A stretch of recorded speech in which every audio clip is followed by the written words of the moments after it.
हाँ, आपकी बात पे अभी इरशाद त्यागी अहमद साहब कुछ कहना चाह रहे सर।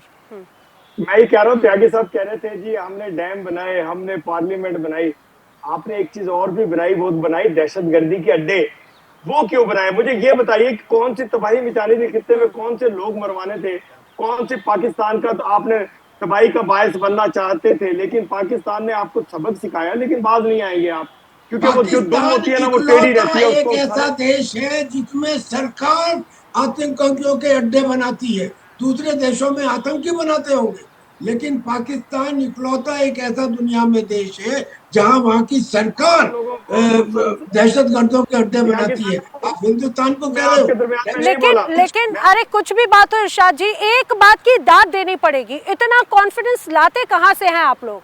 इतना चारों तरफ से पिट गए, हिंदुस्तान से हर बार पिटते हैं, चाहे बात आज़ादी से लेकर 2025 तक आपकी तरफ से फेक नैरेटिव पेश किया गया। इतना पिटने के बाद में भी ये इतना कॉन्फिडेंस लाते कहाँ से हैं? और झूठ का पुलिंदा, मैं बिलाल का रुख करना चाह रही हूँ। बिलाल बलोच हमारे साथ में हैं, जो कि बलोच पत्रकार है। बिलाल, लगातार बलूचिस्तान में पाकिस्तान की तरफ से जिस तरह से बर्बरता की गई, उसको लेकर आवाज बुलंद की गई, लेकिन वहां के लोगों की तकलीफ अभी तक नजर नहीं आई।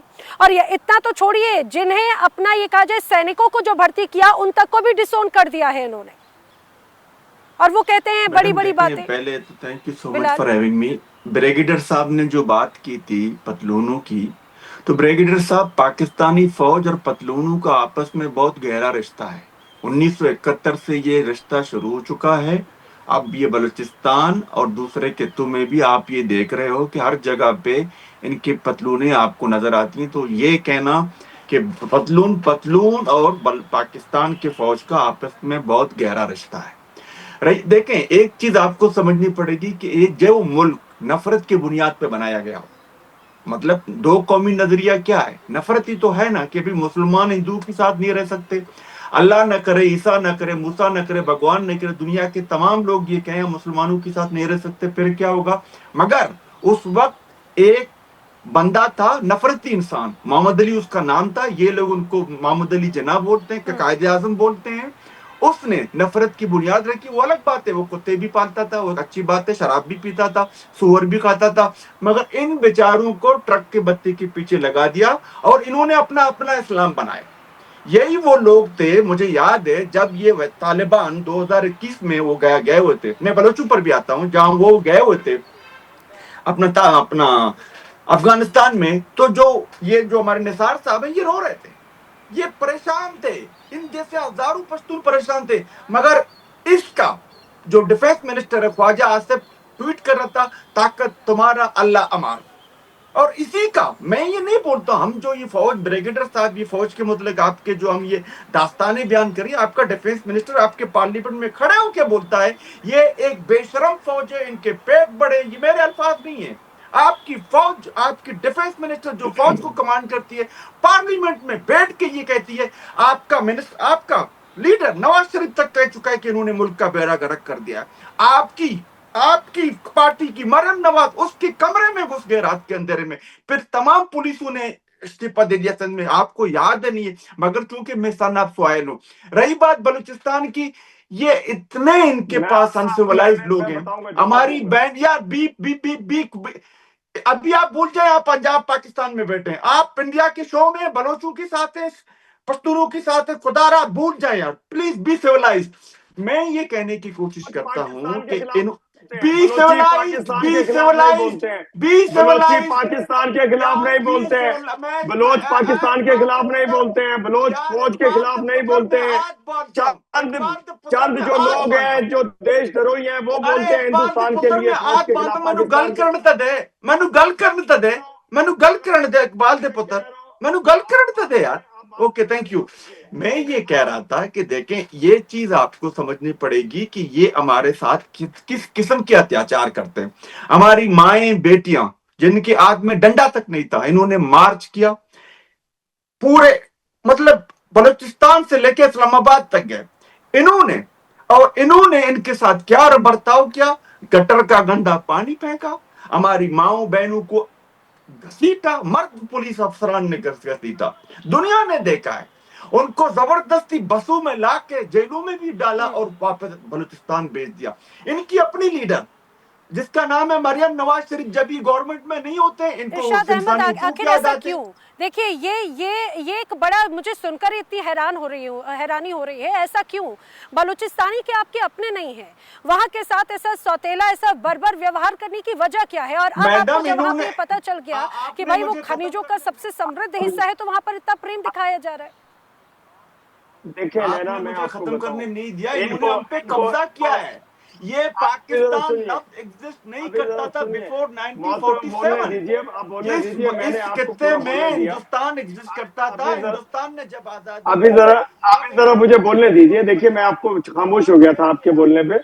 अभी बात यह है कि देखें, आपको शुक्र अदा करना चाहिए कि आप आजाद पाकिस्तान, बाजी मेरे खुशहाल पाकिस्तान बाजी का हिस्सा है। ये आप आपका मुल्क पाकिस्तान आजाद में, है? अगर नहीं, पाकिस्तान में आपका मौजूद मुल्क है, आजाद है, आप ये कह रहे हो आजाद है? अगर आप पाकिस्तान में बैठे हैं, अगर आप निसार भाई की तरह आप बाहर गवर्नमेंट में अमेरिका बैठे में हैं, नहीं आपका बैठे मुल्क हुए हैं, अगर आप बलूचिस्तान में बैठे हुए हैं, तो अरे आपका झूठ मुल्क मत आजाद है? बोलिए। पहले मुझे ये जिस बताएं, तरह आपका मुल्क के वाकई में आजाद है? अपने मुल्क के खिलाफ बात नहीं सर करते हैं, मैं अपने इदारों आपसे के खिलाफ मैंने बात नहीं नहीं यार, करते हैं। आपका लीडर नवाज शरीफ कहता है, मेरे अल्फाज थोड़ी है। देखिए, आपका डिफेंस मैं मिनिस्टर कहता कहता है, हूँ मेरे अल्फाज थोड़ी है। मैं आपका कहता डिफेंस हूँ मिनिस्टर पाकिस्तान खुद कह जिंदाबाद, रहे हैं। पाकिस्तान अरे जिंदाबाद, ये क्या पाकिस्तान बात हुई, जिंदाबाद, पाकिस्तान जिंदाबाद?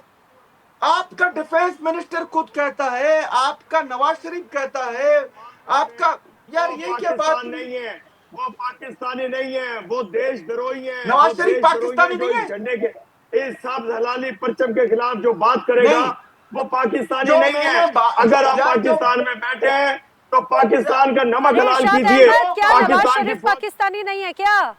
अरे बिलाल बलोच क्या पूछ रहे हैं? उन्होंने उन्होंने आप सुनिए जरा, आप कह रहे हैं क्या नवाज शरीफ पाकिस्तानी नहीं है?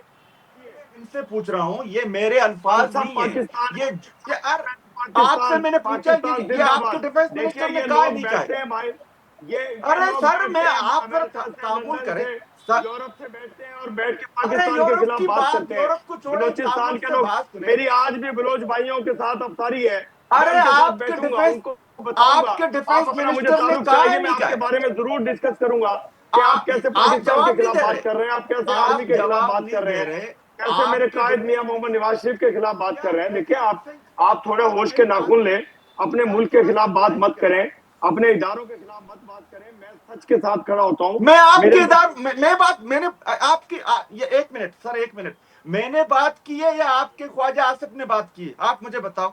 बात कर रहे हैं, देखिए, जो आप कह रहे हैं ऐसे बात नहीं की है उन्होंने, जैसे आप फौज को गाली दे रहे हैं, उन्होंने गाली नहीं दी है फौज को। उसमें ये नहीं आप अच्छी बात एक मिनट, एक मिनट, कारगिल की जंग उन्होंने आ रही मैं बताता हूँ, थोड़ा थोड़ा शांत रहे, थोड़ा शांत रहे। उन्होंने ये कहा है, थोड़ा शांत रहेंगे आप थोड़ा शांत रहेंगे।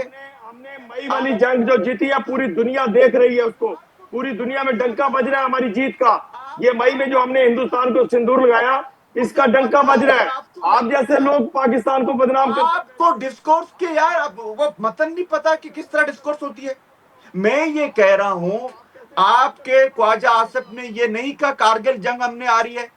ख्वाजा आसिफ ने ये नहीं कहा 65 की जाली जो जंग है उन्होंने हमें वो किया, 71 की जंग उन्होंने आ रही है, सियाचिन की जंग उन्होंने आ रही है। ख्वाजा आसिफ ने पार्लियामेंट के अंदर ये खड़े होकर नहीं कहा ये बफारा बजट खा के खाते हैं। आपके जो लीडर है नवाज शरीफ, वो नहीं गाने नहीं कहता था ये मुल्क तुम्हारा है, हमें खा मकवा में नहीं गाने कहते आता था। कैसे बातें कर रहे हो यार, यहाँ पे आके अपनी गलतियों को झूठ बोल रहे हैं, आप बिल्कुल झूठ बोल रहे हैं। बिलाल बलोच, लेकिन इरशाद अहमद आप कह रहे ख्वाजा आसिफ ने इन शब्दों का इस्तेमाल नहीं किया। ख्वाजा आसिफ की भी एक तरह से मंशा वही थी, लेकिन उनकी मजबूरी है, उन्हें पाकिस्तान में रहना है। वरना आप जानते हैं पाकिस्तान की सेना के खिलाफ जिसने आवाज़ उठाई, चाहे वो नेता हो या पत्रकार, नेता या तो अडियाला जेल में बंद होता है पूर्व प्रधानमंत्री की तरह, या पत्रकार जो वहाँ से गायब भी कर दिया जाता है। या आप ज़्यादा बेहतर तरीके से जानते हो, आपकी भी कुछ मजबूरियाँ होंगी, इसमें कोई शक नहीं। लेकिन आपने एक और बड़ी बात कही, मैं वही बोल रही हूँ कि इतना कॉन्फिडेंस कहाँ से लाते हैं?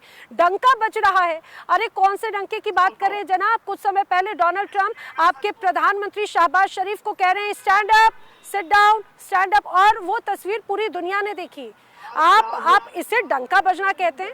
इसे डंका बजना नहीं कहते। ये कहा जाता है हाँ में हाँ मिलाना, और ये जहां पर वो आपको दुम दिखाते हुए आपको बोलेंगे कि इधर जाओ तो आप उसके पीछे पीछे भागते हुए नजर आते हैं।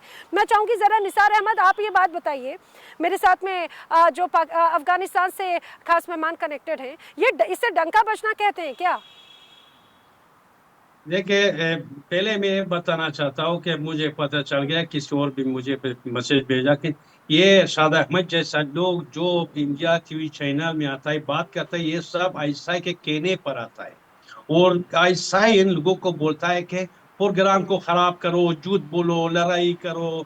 तो बिल्कुल ये जो करता है ये लोग आईएसआई के कहने पर करता है। इसी में समझता हूँ कि इसी के ऊपर प्रेशर है कि झूठ बोलना है, किसी की बात नहीं माना। दूसरी बात, इरशाद अहमद बात मत करो प्लीज, तमीज से बात करो। सब पाकिस्तानी लोग तुमको दिखता है।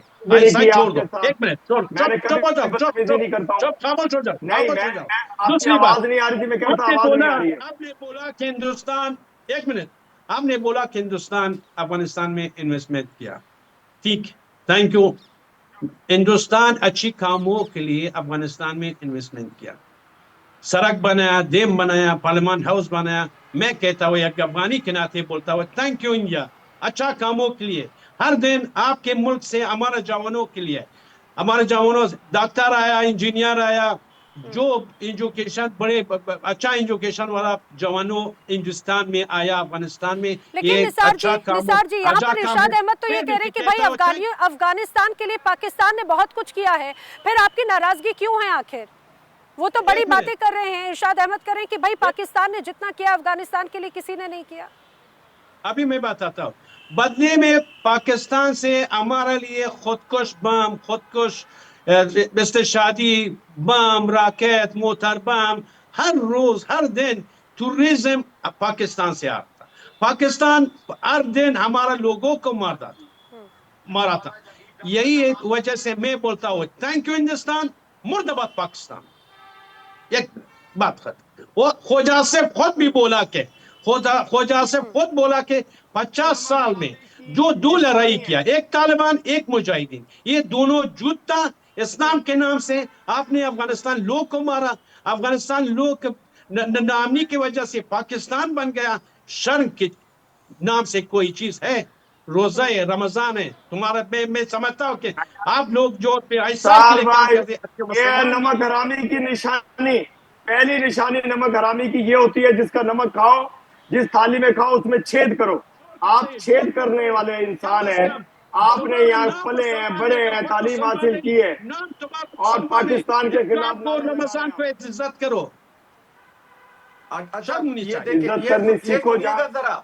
सर ये जरा सुनिएगा, छेद नहीं करते हैं सर, आप जरा ये सुनिएगा, ये सुनिएगा, ये सुनिएगा क्या कह रहे हैं इरशाद अहमद, ये इरशाद अहमद सुनिएगा, जी जी सुनिएगा, बोलिए। जो बजट पे इनके एलोकेशन हुई है उनके ऊपर इनका हक नहीं बनता। ये फौज क्यों मतलब कह रहा है?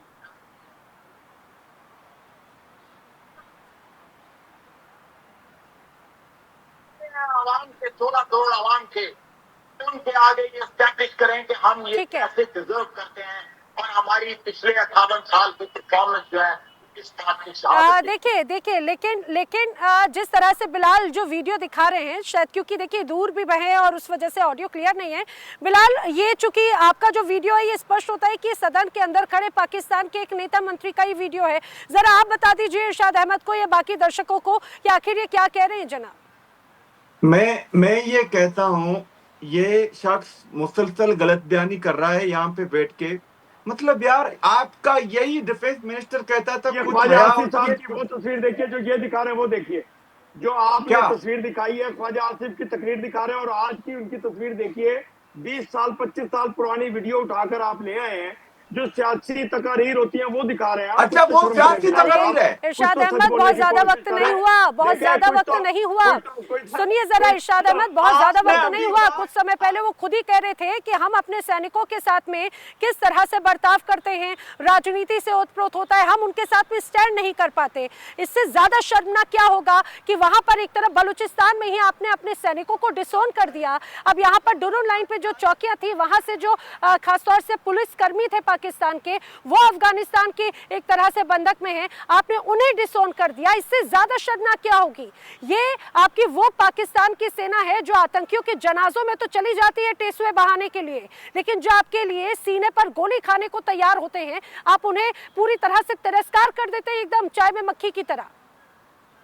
मैं ये कह रहा था, इन्होंने अभी 2 मिनट पहले कहा कि ऐसी कोई वीडियो है ही नहीं। आपने ऐसे ही कहा, आपने ऐसे ही कहा। आप कह रहे हैं कि वो मैंने अभी भी ये कहा कि जो ये मैं ये कह रहा हूँ, ये बयान जो आप बता रहे हैं वो नहीं कहा उन्होंने, और ये वीडियो भी उठा के 25 साल पुरानी आप दिखा रहे हैं। कुछ तो ख्याल करें बिलाल साहब, कुछ तो सच बोलने की कोशिश करें, कुछ तो नमक हलाल कर दें। अगर कोई एक चम्मच भी नमक यार, आप लोग क्यों इतना गलत बयानी करते हो यार? आपको पता है सोसाइटी का मसला क्या है? ये आपकी हिंदुस्तान की सोसाइटी नहीं है। इन बेचारों को फौज लेके आती है। ये फौज के नुमाइंदे हैं, लोगों के नुमाइंदे नहीं है। ये दुनिया को पता है, ये फार्म 47 की पैदावार है। मैं वही कह रहा हूँ कि मुझे मालूम है, सबको पता है। बच्चा जानता है पाकिस्तान में ये GHQ की पैदावार है। और ये इस माशरे की बदकिस्मती है कि पाकिस्तान में ऐसा फ्रेमवर्क नहीं है, पॉलिटिकल फ्रेमवर्क नहीं है। मीडिया, चाहे वो अदलिया, सहाफत, सब कुछ पाकिस्तानी फौज के कंट्रोल में ये प्यादे हैं। कोई कभी इमरान खान को लाते हैं, पाक फौज जिंदाबाद, कभी पाक फौज जरदारी को लाते हैं, कभी उनको लाते हैं। ये कोई पॉलिटिकल पाकिस्तान जिंदाबाद। इरशाद अहमद, वही पाकिस्तान के जो फोर्स के जवान हैं, वो भी सुनिए, वो भी आप ही के अपने हैं ना, जिन्हें आपने मरने के लिए छोड़ दिया। पाक फौज जिंदाबाद का अगर आप नारा दे रहे हैं तो जरा उन सैनिकों की भी बात कर लीजिए, उन जवानों की भी। ये वही फौज है जिसने जंग जीती है आपसे। ये वही अजीम फौज है जिससे डरते हैं आप लोग। ये वही 1971 में मैंने आपकी पतलूनें देखी थी कि मैंने कहा ना, कॉन्फिडेंस की दाद देती हूँ मैं। जरा उन तस्वीरों को भी देखिए जो पाकिस्तान के ही फौजी हैं। आप पाकिस्तान की जिस फौज की आप यहाँ पर जो एक आजा पींगे हाँक रहे हैं, जरा उनके हालात भी देख लीजिए। अब ब्रिगेडियर विनोद दत्ता बार बार ये कौन सी जंग जीतने की बात करते हैं, जरा आप बताइए। 47 से लेकर 2026 में हमें पाकिस्तान की फौज आखिर कौन सी ऐसी जंग है वो जो जीत चुकी है हिंदुस्तान के साथ में? झूठे फेक नैरेटिव जिस तरह से पेश कर रहे हैं। देखिए, मैं तो इरशाद साहब को यही कहूंगा कि साहब, दिल बहलाने के लिए गालिब ख्याल अच्छा है। और क्योंकि उन्होंने अपने एक सेल्फ स्टाइल्ड मिलिट्री हिस्ट्री लिख दी है। और आप देखिए, सन 47 में वो कबायलियों के रूप में आए, तब उनको रास्ता दिखा दिया गया, वापस गए मुंह की खा के। सन 65 में उन्होंने एक जरूरत की और फिर वापस गए। सन 71 में पाकिस्तान के 2 टुकड़े हो गए। आप मुझे बताइए, वो कौन सा देश होगा जो अपनी फौज भेज के अपने ही ईस्ट पाकिस्तान की महिलाओं के ऊपर इतनी बदसलूकी करेगा, वहां के दानिशमंदों को मारेगा, वहां के बच्चों पे अत्याचार करेगा, वहां की सेना ने जितने बलात्कार किए वहां की महिलाओं पे, उसका आप बयान भी नहीं कर सकते किसी मतलब सभ्य प्लेटफॉर्म पे। आप ये बताइए कि सन 1999 में पाकिस्तान को किस तरह से, मैं खुद कारगिल का हिस्सा रहा हूं, मैंने वहां खुद देखा है। और मैं लेफ्टिनेंट कर्नल अकरम का मतलब अप्रिशिएट करना चाहता हूं, जब उन्होंने वायरलेस पे हमारे ही सेक्टर में ये फोन किया था कि साहब, मैं उस यूनिट को कमांड कर रहा हूं जो मानेक शाह ने कमांड की थी, मैं अपनी कैजुअलिटीज ले जाना चाहता हूं, लेकिन हमने उनको बाइज्जत वहां से उनको हैंडओवर किया गया। और बाकी के जो सैनिक थे, वहां के जितने भी कमांडर थे, चाहे वो नॉर्दर्न लाइट इन्फेंट्री के थे, चाहे वो सिंध के थे, वो सब बिल्कुल उन्होंने इनकार कर दिया। और उनके जेबों से पे बुक, आइडेंटिटी कार्ड, और जब उनका पोस्टमार्टम किया गया तो उनके पेट में से घास निकली। ये मुझे बताइए, कौन सी ऐसी फौज होगी जो अपने सैनिकों को भूखा छोड़ के चली जाएगी? कौन सा वो देश होगा? देखिए, पहले आपकी ईस्टर्न बाजू कटी थी, अब वेस्टर्न बाजू कटने वाली है जब बलूचिस्तान आपसे अलग होगा। अफगानिस्तान जब डूरन रेखा को दोबारा लिखेगा, दोबारा ड्रॉ करेगा, तब पाकिस्तान को पता लगेगा कि साहब एक बिल्कुल छोटे से कटोरे में सिमट के वो रह जाएगा। तो आप मुझे बताइए कौन सी ऑपरेशन सिंदूर में आपके 9 के 9 हवाई अड्डे बिल्कुल नेस्तनाबूद कर दिए गए, वो आज भी इस ऑपरेशनल रेडीनेस में शामिल नहीं है। देखिए इंडिया डेली 24/7 अब आपकी स्मार्ट टीवी पर। इंडिया डेली मौजूद है सभी डिजिटल प्लेटफॉर्म पर लाइव और लगातार। इंडिया डेली 24/7 हर दिन राष्ट्र को समर्पित।